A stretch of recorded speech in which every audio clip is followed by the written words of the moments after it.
Are we doing the countdown Good or not? evening, Gator Gang. I am your host, Bobby, and I got my co host Lucas with me tonight, doing the recap for the SEC Championship game, Florida versus number one ranked Alabama. And Florida gave them one hell of a game, did not disappoint, unless you were hoping Florida to win. In my But case, I was because, well, you guys know. yeah, we all know, we all wanted Florida to win, and we knew they were completely capable of pulling off the win. But going into that game, we were 17-point underdogs, Oh, and in that game, we were down 28-10. We were down 18 points. So at that current moment, Alabama was covering the spread. And then in the second half, Florida got things rolling, made a little comeback, and y'all know that it was only a 6 point game by the final score. But for those of y'all who are watching and tuning in, make sure y'all like and subscribe to the YouTube channel. I did not put that in the description below, but y'all can find it on the Gator Gang group as well. But Lucas, how did you feel about how the offense played against Alabama? the offense played like I thought they were going to. The defense was a different story. I agree. I would say that the Florida offense was started out a little slower than what we had And liked it to, but we haven't had many games where Florida was really, had a fast start and continued the fast start in the first quarter, and I don't second mean to quarter cut as you well. off, but that was also Kyle Pitts' last game as a Gator. He declared right after the game.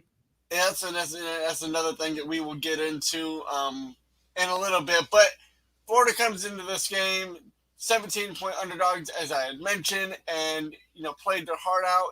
And Trey Dean had a crazy good interception as he was returning it.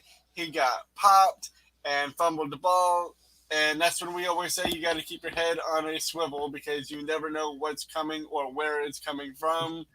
Um, Sometimes I get to a point where I love the trying to get extra yards, trying to play a little bit more. But I think sometimes you just got to kind of go down when you see the contact coming. But I know he did not see that hit coming. That was a hit from a wide receiver at that. Um, I And believe not it to was. mention, it was targeting. Yeah, there was some targeting on that, but we won't even get into that. We'll let that be bygones. But the defensive side of the ball, Florida, where it was up and down, they had their moments where they were looking good, being able to stop Alabama.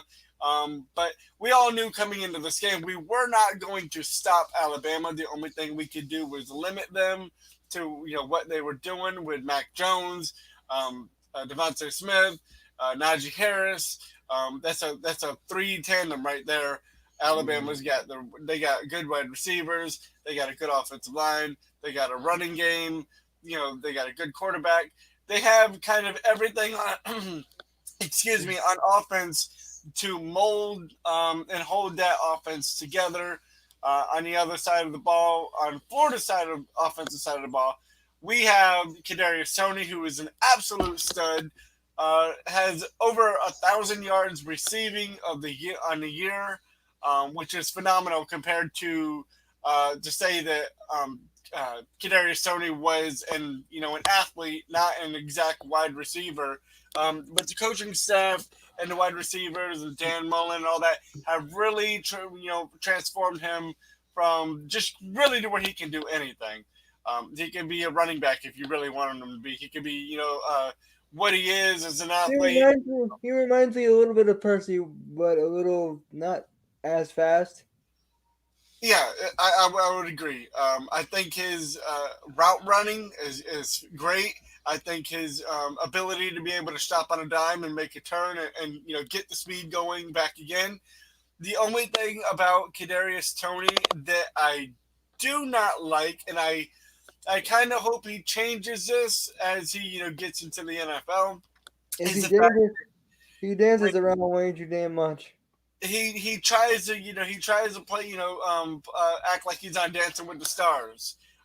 Instead of trying to make a move, just kind of go north and south, get what you can get. But another thing is he tries to make all these moves And as he's making these moves, the defenders are trying to pull the ball out. And I'm just, he's got a good grip on that ball. And that's one good thing about him. But he's had some, some fumbles in the past and past seasons. So you always look to, when Kadarius Toney's holding the ball, he's electrifying. But I just kind of, when Mick Hubert said it best on the during the game, sometimes you got to take what they give you and don't try to get more, because when you try to get more, you give a lot. And what they're saying by And that is you eventually turn it over. that's another thing I wanted to get into. During the game, they said that Evan McPherson received death threats. I don't know if you heard that. Yes, there were some players that had received death threats and all of that. We have a high standard for a family-like group in both of our groups. But any of that that's in our groups, we will not have that. There will be no warnings if you threaten a player or a member of the group. You will be gone. As we had iterated that in the group itself. But that's another subject for another day. To the game, the defense, and let's We're just gonna say, just got one more stop. I don't mean to cut you off, but if some of Travis's passes were drops, if the receivers catch some of those, we probably win. we had there were some things on both sides of the ball that we could have done better on, but these are college players who come out and compete, and they're going to have their mistakes I can live with. Unlike last week versus the LSU game, there were some things that I just can't live with. But this game versus Alabama, we came in with a lot of heart. We came in with fight, and we played relentless Florida football for 60 minutes, and we did not give up, and that's what I love to see. Um, And so this team, no matter, and I posted this earlier, but during the game, I'm like, no matter what happens, I'm proud to be a Gator and proud of the book, proud of this team, just because of all the stuff that they had to go through this year with COVID and between COVID, injuries, missing spring, a limited fall, not getting the reps throughout the season, like you should. Everything's had to be different. You can't have everybody in the same room, so everybody's got to, have their own meetings and all of that, and this and that, and it's just a whole collective thing that this season is one like no other. And I know we've said it, again and again, but that's the honest truth. Is everybody had to deal with the same type of circumstances, in an all SEC schedule, and here we oh, have. and that's the other thing I wanted to get into. Trask has 46 touchdowns in 11 games, and Tim Tebow in 2007 at 55 in 12 games with three cupcakes. Well, for his whole entire career. But this season alone, Kyle Trask, and I'll actually bring it up on the screen. 4,125 yards, 43 touchdowns, 5 interceptions. And let's just say he's the only quarterback to pass for over 4,000 yards in a season. In this season, accounts for 43 touchdowns, 5 interceptions. Let me break that And to that's you not down even to counting the two that he had that's not even counting the two rushing touchdowns that he had that yeah, he had a couple rushing touchdowns throughout the season. I know he had two in the LSU game, and he's had a couple here and there. Obviously, he's not your he's runner not who's Tim going to Tebow, but he's not run. bad he's Yeah, not he's Tim no Tebow. Tebow, but he'll run when he's got to, when his number is being called, which is exactly what you want to see from your quarterback, who's not exactly your mobile quarterback. You want to see them be able to make the plays You want to when see him you be have a willing to. runner, as Dan Mullen always says. You want Yeah. to, So let me ask you this: with being 4,125 yards, 43 touchdowns, 5 interceptions, which is, I believe it is 385. It is um, 300. 386 yards more than second place in passing Let's yards. say, I'll say this: if he doesn't win, it would be a it'd be a damn crime, and it'd be like Rick Grossman all over again. I agree, but here's where I'm getting at.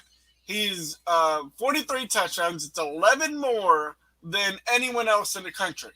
And second most is Mac Jones with 32 passing touchdowns.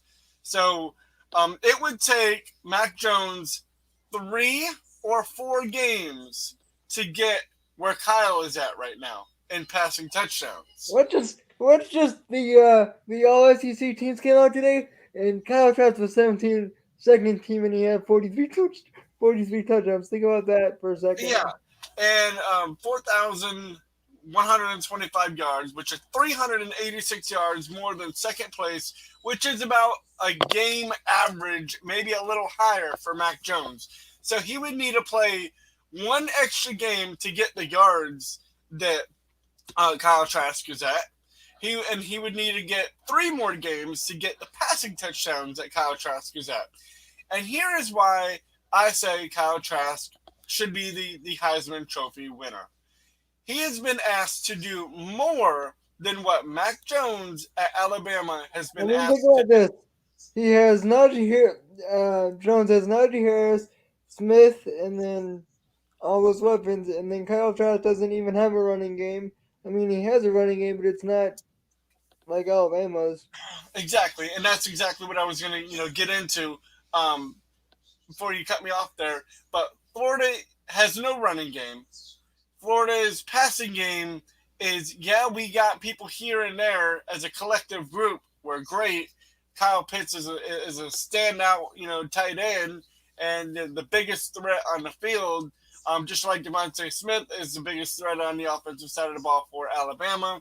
Najee Harris, Florida don't have the running game that Alabama has. So Kyle Trask has been asked to do more than what Mac Jones has been asked to do. With that being said, Kyle Trask has 400 pass yard games. 400. 400 yard games. And we Mac Jones only and has yet we 4. consider that an off day. Yeah. And in 2 games, Mac Jones didn't pass for a passing touchdown in 2 games. Kyle Trask, on the other hand, every game he had at least 2 touchdowns, and in 1 game he had 6 passing touchdowns. And Mac Jones has only had 1 game of 5 touchdowns. So, with all of that taken into account, Kyle Trask has had more of a load management than Mac Jones. And I know a lot of people are going to say, well, look at their record. Well, last time I checked, y'all correct me if I'm wrong, but let me know. Let me know if y'all seen Kyle Trask on that defensive side of the ball. Y'all run that back. Don't worry. I'll wait for the answer. Because I have not yet seen Kyle Trask on one play on the defensive side of the ball. And you gotta remember this: Tim Tebow had 3 losses when he won it. And that's exactly what I was going to bring up about that was Kyle Trask has done so much this year. And back in 2007, when Tim Tebow won the Heisman, there were 3 losses on his record. Did not make it to the SEC championship game. So, and he still won the Heisman. Because the bowl game, First which I don't ever because sophomore to ever win it. So that is huge. But here we are in 2020, and we kind of see that it's not exactly an individual award anymore. It's a collective award of how well you do as a team, with your team, and how well your which team I does think as is a whole. baller shit. Yes, 'Cause- I agree. But it is what it is. But But that's another thing. Do you want to get into the violations, or do you want me to? We'll get into that in a minute because I do want to dabble into that. But I just want to say that Kyle Trask owns the record with 43 passing touchdowns in a single season, which is the most by any UF quarterback, and he has done that in a 10-game. 11 if you count the championship game. Yeah. So I mean that's counting the championship game as well. Either way, that's 11 games, and other quarterbacks have had 12 games and cupcake games on their schedule. And Kyle Trask has done it 10 games or 11 games, all SEC. I think it should be a unanimous decision of who should win the Heisman, but that's for the committee to decide on and the voters. And what So do you think about the playoff? Did they get? I don't think they did because if you watch the games, they. Playoffs. Y'all give me y'all drop a comment in the comment section and let me know how y'all feel about the playoffs with Alabama, Clemson, which is 1 and 2. They got them right, but you got Notre Dame at number 3, or Ohio State at number 3, and Notre Dame at number 4. The And last two they got wrong. They got the last two. I the last two they got wrong, and here's why. When you look at the schedule of what's gone down throughout the season, who's had what, um, the Big Ten to me has made up the rules as they had advanced through the season. And okay. Like your best team can't play 6 games. Oh, they can now because they're your best team and they're the best in team. that in that conference, their strength of schedule was like 60th in the country. So they're not they didn't play anybody. Penn State wasn't as great as they were going to be, made out to be in the preseason. So we can't hang their hat on, oh well, they had that quality win, because it turned out to not be a quality win, and they struggled against Northwestern. Were down early, came back to win that game, and I think the only reason why they came back and won that game later in the game is because they have a lot more depth than what Northwestern has. So when you have the depth and you can bring in the bodies, fresh bodies in the third and fourth quarter, that's going to play dividends to you over a team that don't have the bodies to bring in. So naturally they're going to get a little tired. But I think that Jimbo Fisher said it best, because he said after the loss to Alabama, they had gone off to win 7 straight games. And there are teams taking a shot at Ohio State that haven't even played 7 games. So Notre Dame and Ohio State should be out of the playoffs. And um, Or or you could just expand it to 8 teams and we could. okay, we could do that too. But let's just talk about 4 real quick. With 4 teams, I think Alabama and Clemson they got right. A&M at number 3, Let and me ask you this: what? Let's say Florida beat Alabama. Do you think they would have been in? absolutely, absolutely, you're playing the number 1 team in the country, who's like what, top 2 in recruiting over the past couple years. So we're playing a juggernaut team that Florida looks really bad with that LSU loss. And if you were to say, if we don't have the LSU loss and we don't lose to Bama, we're definitely in as probably a 3 seed. And if we beat Bama, I think Bama drops down to the 4 seed. You have Clemson number 1, Ohio State number 2, and I still don't even like putting Ohio State at number 2. I don't even want them in the playoffs. But if I'm giving you my honest opinion of how the committee is going to, would vote it, if Florida had beat LSU and beat Bama, it would go Alabama, Clemson, Florida, Ohio State. So you would have had, Alabama, Alabama and Florida playing again. But I think that if you were to go and look at that, and the committee probably would have jumped us, to number, or being at number 3. I'm sorry, we would have played Clemson, the 2 versus 3, 1 versus 4 matchup.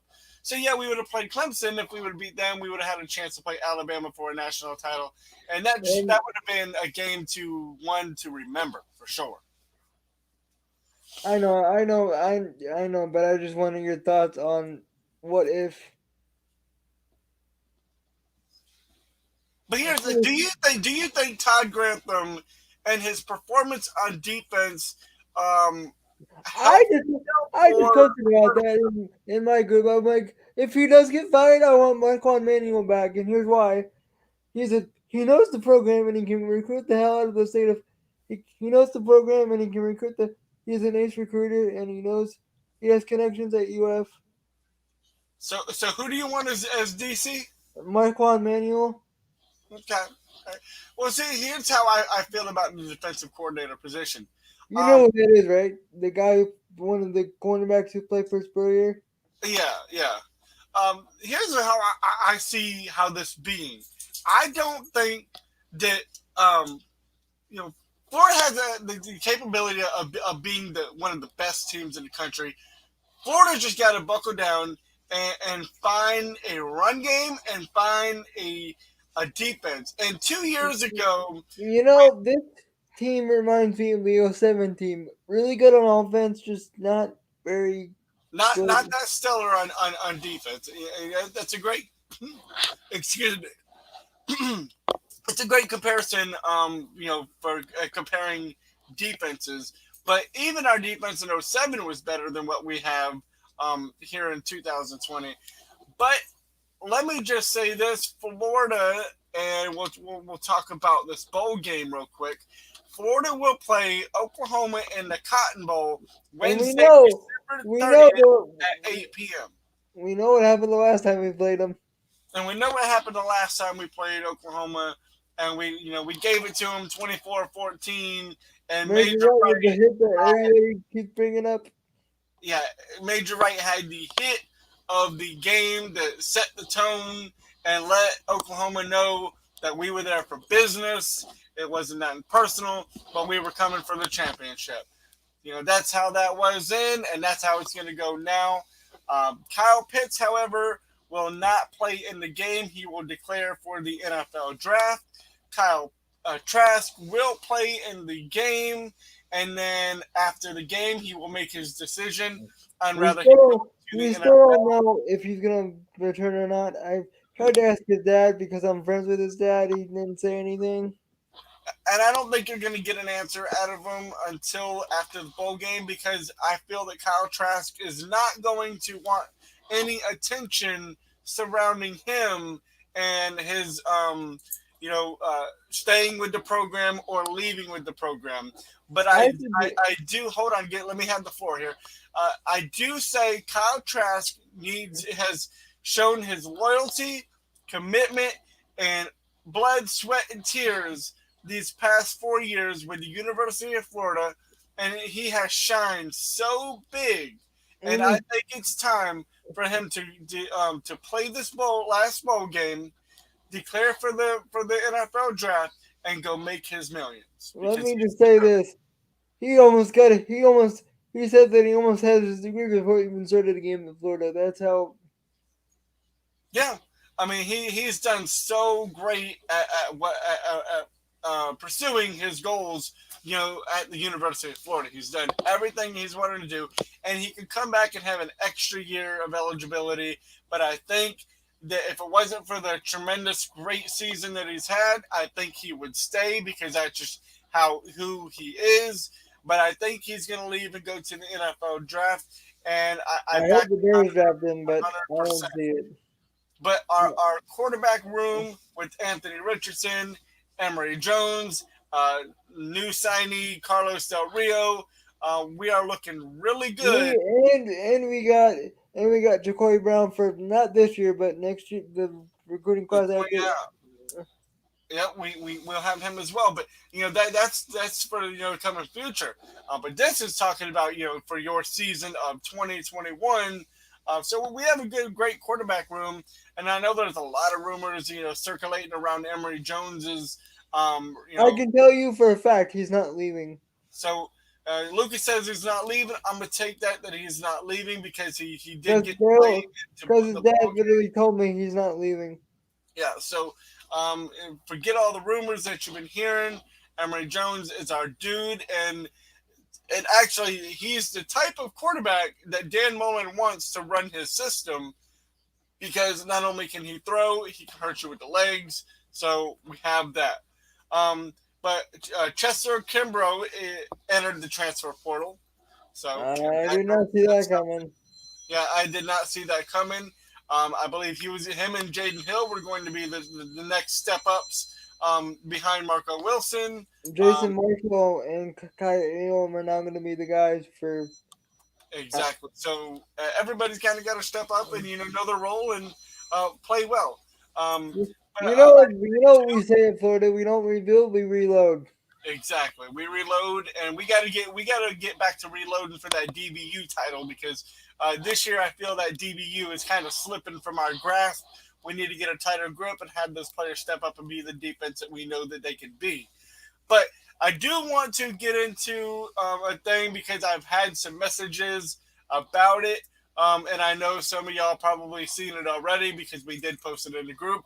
But the newest update about Keontae Johnson is he was released from the hospital, and they don't know the exact reason for why he collapsed on the floor. They are still running some tests and doing all of that.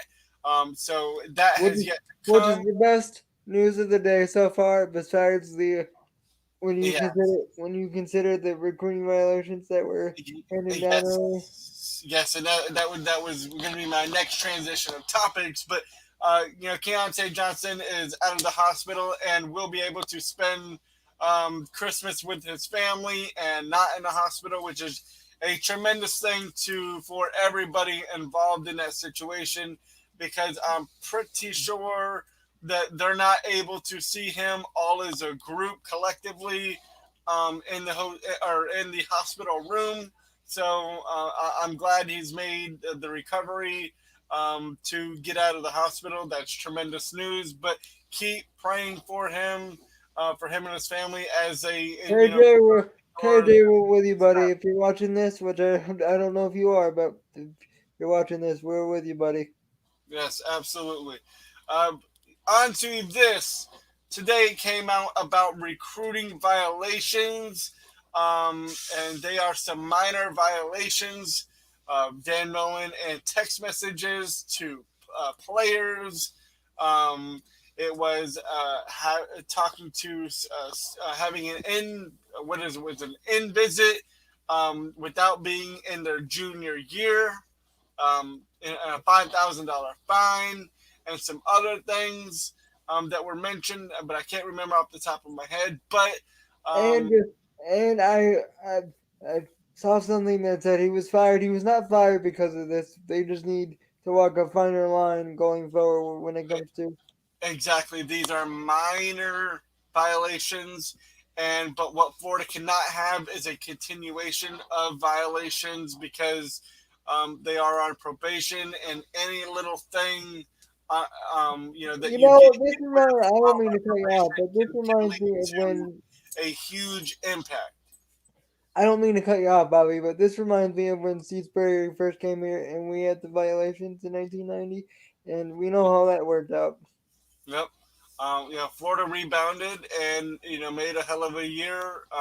Years out of that beginning hit to Steve Spurrier's career. Bounced back and then y'all know the rest. Uh, SEC championships, national championship. So under Steve Spurrier, we did Six some rings great in 10 years, things. you know how that ended, so we'll be all right. That we'll be all right. We'll bounce back from this and be better than ever. Sometime, I mean, I do. I don't want to see Florida go through this. This is not something you want to see your school go through, but we'll come back. We'll come out of this bigger and better. Luckily, they are Does small that mean violations. I have a question? Does that mean we can't play in the bowl game, or what are we what are we on probation for? Like, can we not play in the bowl game, or From my understanding, there are still things to be investigated, and I think more will come out of this. But as a at the moment, we are able to play this year's bowl game. While the investigation is pursuing, we will be able to play in this bowl game.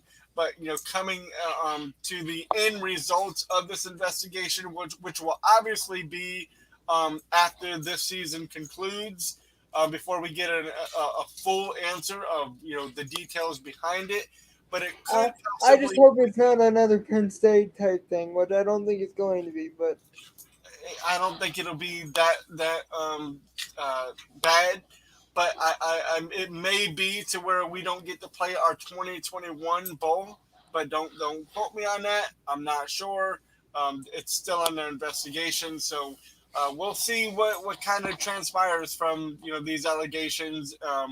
and the recruiting violations that Florida's going through right now. But Lucas, before we get off of here, is there anything that you would like to touch on for the this past season, the SEC Um, championship game, or the Cotton Bowl? And um, I just want to say thank you guys for all the birthday wishes in all the groups because you guys have made my day. You guys made my days extra special on Sunday. So thank you very much. yes, Lucas had his birthday on Sunday, and we were really hoping for obviously a win for the Gators, but obviously a win for Lucas. But the Gators couldn't get that done. But the Gators made my boy Lucas, the Gator man, proud because they did, fight hard, and that's exactly what you want. If you But would, like I adversity, said, if you would told me we would have the ball last with the chance to win against the number one team, I would have taken it. yeah, exactly. And I don't know who wouldn't have taken that. But as y'all know, when we get off of here, if you ain't a Gator, Yeah, you must be Gator bait. there you go. Thank you, everybody. Y'all have a good night.